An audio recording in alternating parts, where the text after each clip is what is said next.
Comment peut-on rénover nos logements sur l'ensemble d'un territoire? Vaste question dont je vais vous parler dans cette vidéo. Bah oui, moi je veux savoir. On en est où en ce moment? Imagine une France dans laquelle nous aurions tous accès à des logements bien chauffés et bien isolés en hiver. Et imagine si en plus tous nos moyens de chauffage utilisaient peu d'énergie et émettaient peu de gaz à effet de serre. Pour l'instant, ce monde est encore une fiction. Nos logements représentent presque un tiers de la consommation d'énergie en France et un dixième des émissions de gaz à effet de serre. Mais ça va changer, n'est-ce pas?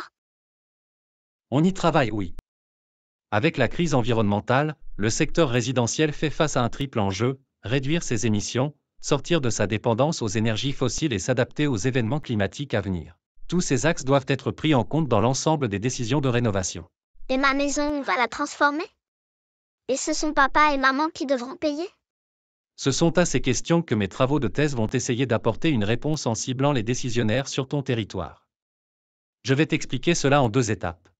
Premièrement, je simule énergétiquement les logements de ton territoire en souhaitant représenter au mieux la réalité. Pour cela, j'ai donc corrigé mes consommations simulées pour me rapprocher des consommations réelles sur ton territoire. Ça veut dire que tu as plein d'informations sur moi?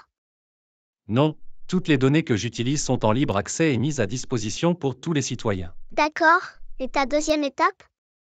Parce qu'on ne parle pas beaucoup de rénovation jusqu'ici. Tu as bien raison. Mais il fallait être certain de représenter correctement les consommations actuelles.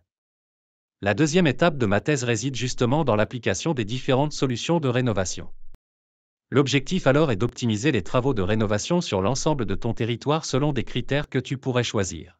Par exemple, l'argent à dépenser? Ou pour rendre ma maison plus agréable? Exactement. Pour chaque bâtiment de ton territoire, je peux proposer des scénarios de rénovation pour réduire les factures des occupants, limiter les émissions de gaz à effet de serre ou améliorer les performances énergétiques de ta maison. Mais je prends aussi en compte les contraintes métiers. Les solutions de rénovation pour un logement collectif ne sont pas les mêmes que pour une maison individuelle. Ah, c'est intéressant. Tu pourrais m'expliquer avec un exemple concret? Oui. Je vais t'en donner 2 en prenant des cas d'actualité. En ce moment, on parle de risque de coupure d'électricité. Oui. Ça fait peur. Imagine maintenant qu'on remplace toutes les chaudières par des pompes à chaleur qui consomment de l'électricité, ça risque d'empirer le problème. Je te montre donc ici le nombre de moyens de chauffage ou de systèmes d'isolation à mettre en place sur ton territoire pour chaque bâtiment. Tout en limitant le pic de consommation électrique. Il y a aussi une réglementation qui impose la rénovation des passoires thermiques, les logements les plus énergivores.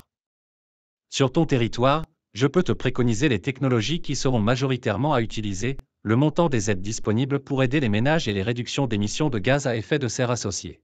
Top. Merci pour ces exemples. Si tu as d'autres questions ou souhaites faire une étude sur ton territoire, n'hésite pas à me contacter. Je n'y manquerai pas.